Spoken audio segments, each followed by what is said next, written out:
Halo semuanya, Assalamualaikum warahmatullahi wabarakatuh. Perkenalkan, nama gue Trio. Ini adalah konten terbaru dari gue, dimana gue akan menceritakan pengalaman-pengalaman misteri yang pernah gue alami sendiri, maupun orang lain alami. Ide ini bermula ketika beberapa hari ini gue kebayang-bayang dan teringat akan pengalaman mistis yang gua dan teman gua alami sekitar 11 tahun yang lalu. Dan selamat datang di podcast Cerimis, cerita misteri.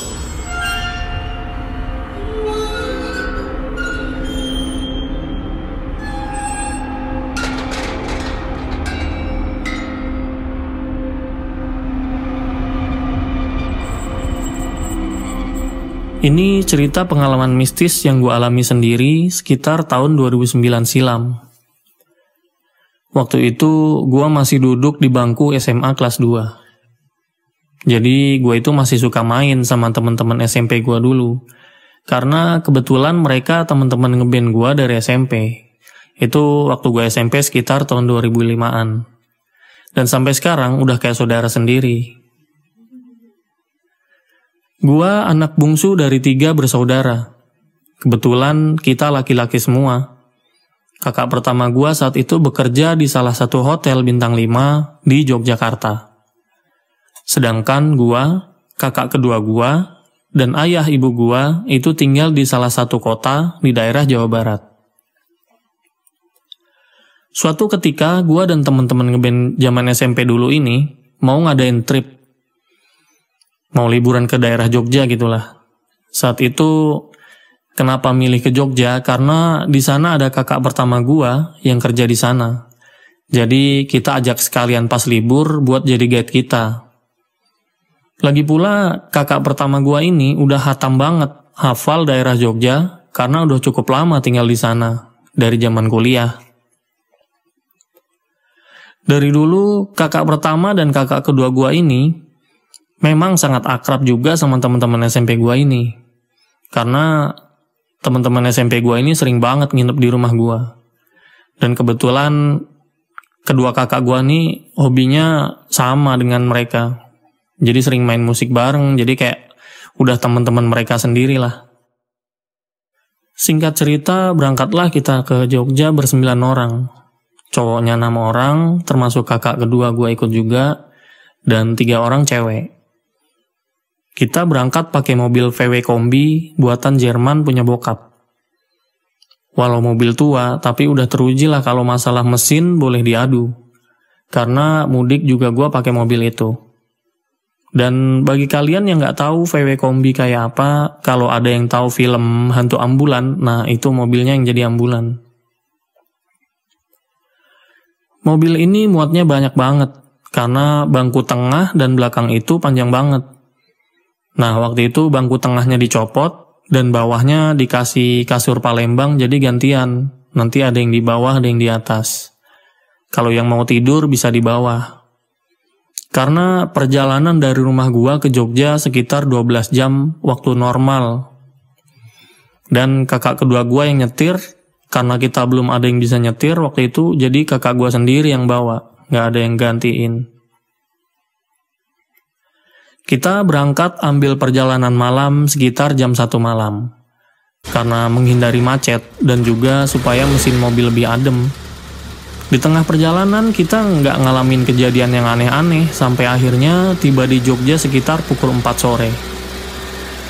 Gua langsung ketemu kakak pertama di daerah Malioboro dan ngelepas kangen karena udah 2 tahun nggak ketemu. Kita cari makan bareng tuh habis itu, dan langsung cari hotel untuk kita nginep beberapa hari. Zaman dulu masih belum online kayak sekarang, jadi kalau pesen hotel harus on the spot. Untungnya kakak pertama gue linknya cukup bagus lah kalau masalah hotel, nggak usah ditanya lagi. Kita cari hotel yang murah-murah aja, tapi deket dengan pusat kota Jogja. Karena kita kan masih pada sekolah. Jadi setelah beberapa hotel kita lihat-lihat, sempat kita ke salah satu hotel yang agak ekstrim. Juga nggak tahu masih ada atau enggak itu hotel, namanya, dari namanya aja udah serem. yaitu Hotel Kunto. Kita mikir belum apa-apa aja udah ngerasa horor kan, karena kita nggak mau aneh-aneh, akhirnya kita cari lagi, dan dapatlah nggak jauh dari daerah Malioboro, hotel yang cukup murah tapi nyaman. Setelah makan dan keliling-keliling sebentar, kita langsung istirahat di hotel karena udah capek banget di perjalanan. Jadi kita memutuskan untuk tidur lebih awal. Di malam pertama belum ada kejadian aneh-aneh tuh. Kita sewa 2 kamar. Jadi 1 kamar buat anak-anak cowok dengan tipe bed tingkat ada 3 buah. Jadi di dalam 1 kamar. Jadi 1 kamar bisa 6 orang. Plus kita minta 1 extra bed untuk kakak pertama gue yang ikut. Dia ikut tidur di hotel juga. Untuk kamar yang kedua, untuk yang cewek-cewek, ada 4 bed ukuran single biasa. Jadi 1 bed dibiarkan kosong karena mereka kan cuma bertiga. Jadi gue jelasin dulu posisi kamar di hotel gue itu ada di lantai 1. Jadi tinggal naik tangga, langsung nemu kayak ada ruang tamu gitu. Dan ada kursi panjang sama meja. Dan ada TV-nya juga di situ. Nah, kamar gue ini posisinya dekat tangga. Dan kamar cewek ini, kamar yang kedua, cuma beda 1 koridor, belok ke kiri sedikit dari arah kamar gua. Nah, ini mungkin awal dari cerita yang gak akan gua lupain seumur hidup. Jadi nih, pas awal datang kan rame-rame kita ngecek ke kamar cewek, karena kepo aja kayak apa sih kamarnya gitu. Nah, sebelum buka pintu, di depan kamar itu ada kayak balai-balai dari bambu gitu, dan bayangan gue waktu itu mirip kayak tempat tidur di rumah sakit gitu. Waktu itu lagi hitsnya film yang judulnya Bangsal 13, dan nyeletuklah gue nih. Ih, serem kayak Bangsal 13, gue bilang gitu. Itu masih sore-sore pas awal datang. Terus tiba-tiba anak-anak pada ngomong, "Ih, parah lu ngomong gitu," gitu kan. Ya gue jawab aja, bercanda kok gitu kan. Tapi memang malamnya itu, malam pertama gak ada apa-apa gitu kan. Malam kedua setelah keliling Jogja, kita kembali ke hotel sekitar jam 11 malam. Anak-anak cowoknya masih ngobrol-ngobrol di ruangan tamu sambil main kartu. 2 orang temen gue keluar cari kopi. Karena lama dan takut ganggu tamu lain, kita main kartunya pindah ke dalam kamar. Gua tidurnya itu di bed atas. Nah, waktu itu anak-anak pada main di lantainya itu di bawahnya. Gak tahu kenapa, gua waktu itu ngantuk banget dan tidur duluan. Selang beberapa menit, gua ketiduran, tiba-tiba gua dengar suara rame-rame pada gerubuk-gerubuk. Tahu-tahu pas gua melek, anak-anak cewek itu udah pada di kamar gua sambil ketakutan sampai ada yang nangis. Pas gua tanya, ada apaan sih ribut-ribut gitu kan. Ternyata mereka itu diganggu sosok yang gak kasat mata. Awalnya mereka lagi ngobrol-ngobrol nih ceritanya. Tiba-tiba salah satu dari mereka dengar suara kayak orang mandi, dan suaranya itu deket banget kayak dari dalam ruangan kamarnya itu. Gak lama kemudian suaranya hilang. Selang beberapa menit lagi, tiba-tiba mereka bertiga dengar suara cewek nangis. Nangisnya tuh lirih gitu. Dan suaranya kayak deket banget dan berasal dari dalam kamar mandi.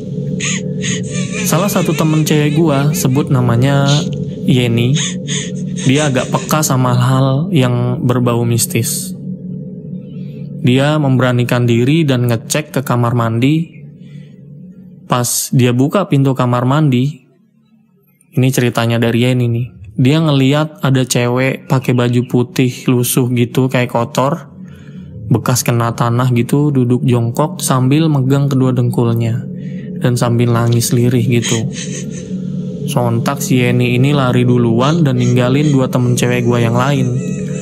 Akhirnya 2 temen gue yang lain ikut lari juga, dan sampailah ke kamar gue, rame banget tuh gerubuk-gerubuknya. Untungnya waktu itu anak-anak cowok masih belum pada tidur. Cuma gua doang yang tidur dan kebangun karena denger ribut suara anak-anak cewek heboh. Seketika mereka ngadu sama kakak pertama gua, dan kakak pertama gua ini agak ngerti lah masalah gaib-gaib gitu. Karena kakak pertama gue ini dari kecil memang peka. Nah, pas kuliah dia mendalami buat bisa ngontrol hal-hal seperti itulah. Akhirnya kakak pertama gue ini langsung beranjak dari duduknya, langsung menuju ke kamar anak-anak cewek seorang diri. Nggak tahu dia ngapain, kita nggak ada yang berani nyamperin dia. Akhirnya sekitar 30 menitan, kakak pertama gue balik lagi, cuma dengan santainya bilang, udah, nggak apa-apa kok, itu cuma nyari temen aja, dia nggak ganggu kok, katanya gitu.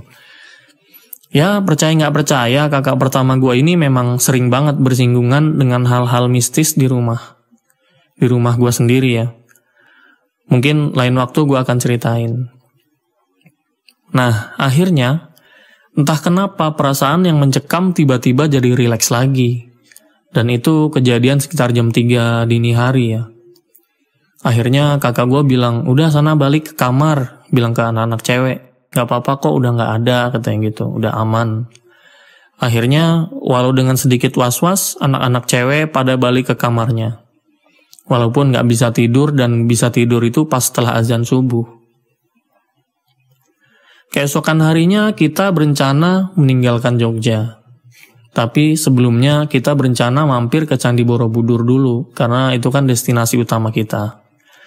Setelah check out sekitar jam 10 pagi, kakak pertama gue nggak ikut karena harus masuk kerja lagi, dan jadi kita langsung pamitan aja karena habis dari Candi Borobudur kita rencananya langsung pulang.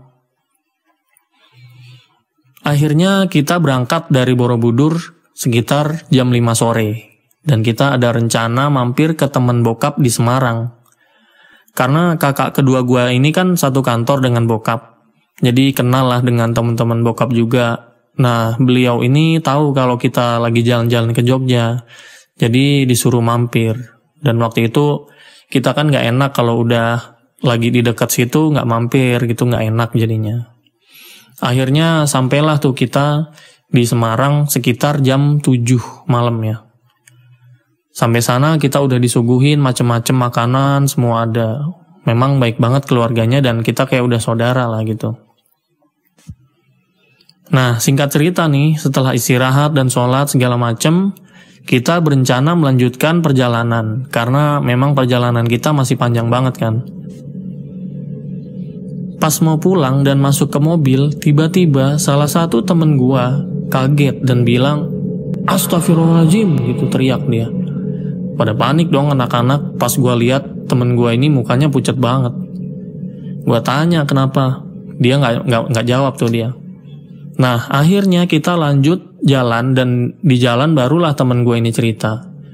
Dia cerita katanya pas jalan ke mobil dia itu iseng tuh perasaan pengen lihat ke atas terus.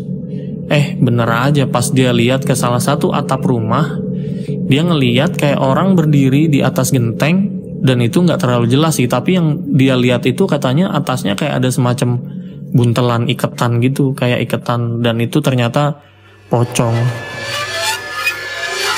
Dari situ kita ngerasa udah mulai nggak enak, tapi ya nggak terlalu menghiraukan juga, mungkin ya udahlah kebetulan aja mungkin kan. Setelah itu kita lanjut perjalanan dan beberapa ada yang tidur termasuk gua, dan beberapa ada yang duduk di atas kursi. Nah di sini nih puncaknya nih. Akhirnya kita kan sampai di Pekalongan sekitar jam 1 dini hari.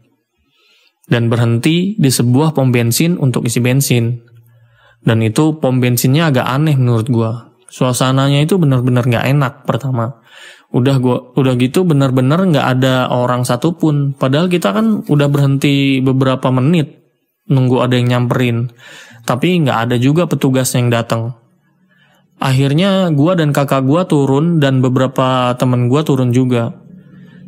Tiba-tiba pandangan gua itu tertuju sama tanah kosong yang ada di pom bensin itu.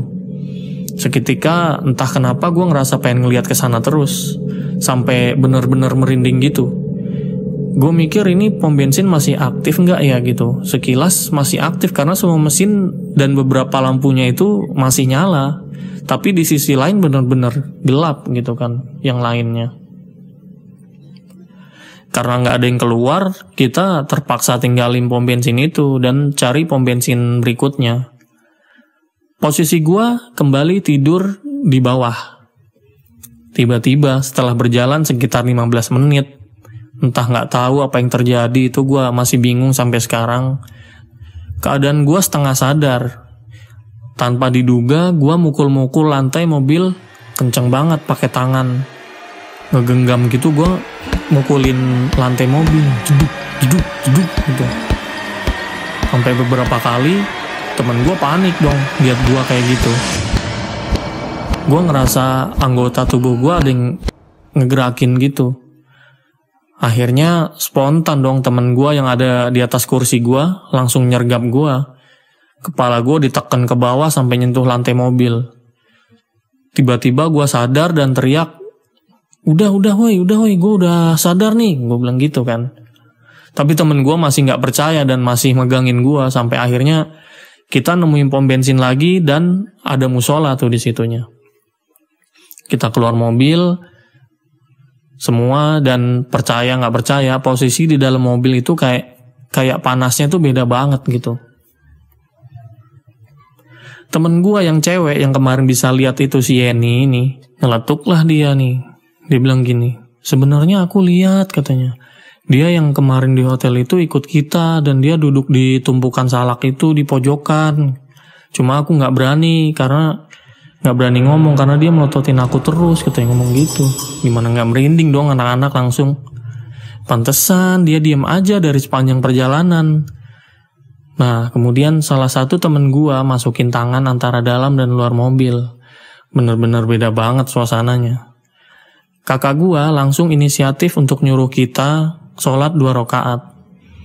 Saking keselnya kakak gue nyetir, dia maki-maki ke sesuatu yang entah ngegangguin kita dari Jogja itu. Sampai bilang gini, hei sialan lu beraninya ngegangguin gue gitu kan.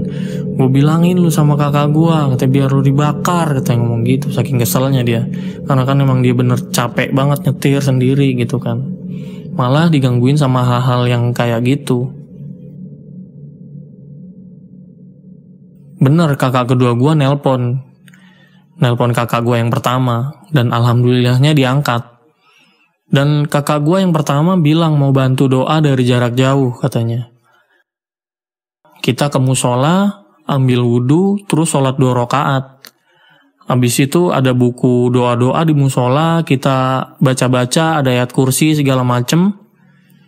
Nah temen gue cewek ada yang lagi berhalangan ternyata. Jadinya dia nunggu di luar di musola. Dan itu kondisinya udah lemes banget, pandangannya, matanya udah mulai gak karuan gitu, sayup-sayup. Temen cewek gua yang lain mukul-mukul pundaknya supaya sadar. Bilang ayo lawan gitu, jangan mau kalah sama yang kayak begituan gitu.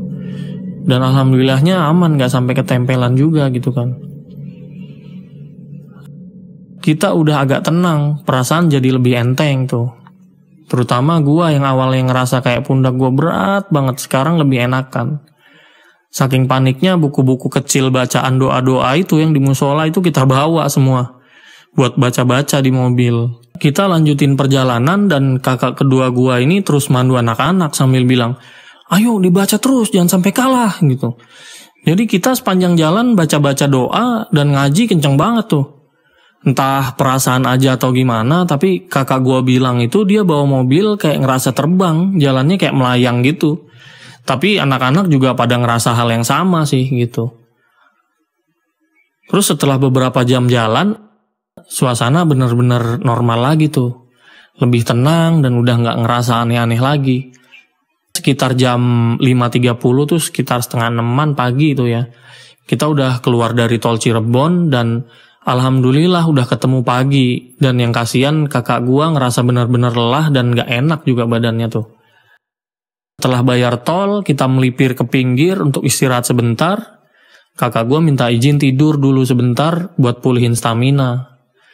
Akhirnya gua dan beberapa teman gua keluar mobil untuk menghirup udara segar.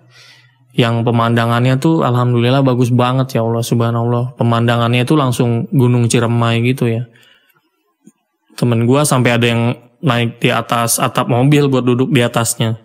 Kayak benar-benar film-film petualangan gitu pokoknya lah. Kakak pertama gue telepon, nanyain keadaan kita gimana.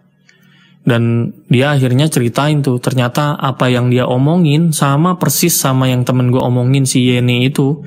Kalau yang di hotel kemarin itu dia ikut di mobil dari sana. Wah, langsung diem dong, gue gak habis pikir ngapain coba ikut. Kakak pertama gue bilang dia seneng sama kita-kita, dia kesepian katanya.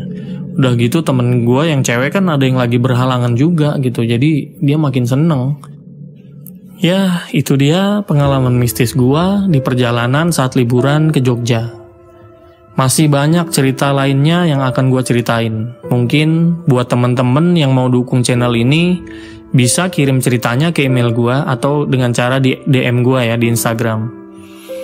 Nanti emailnya gua cantumin di kolom deskripsi di bawah ya. Oke, segitu aja. Jangan lupa untuk subscribe, like, komen, dan share jika kalian suka sama cerita-ceritanya. Salam misteri.